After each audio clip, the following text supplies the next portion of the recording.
Shoot ചെയ്യാനാണ്. പക്ഷെ കണ്ണിന് രണ്ട് കണ്ണ് എഴുതിയില്ല. പിന്നെ നമ്മൾ എൻ്റെ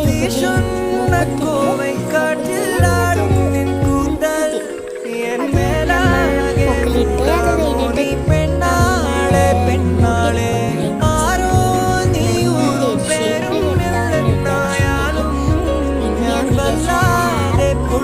കാര്യം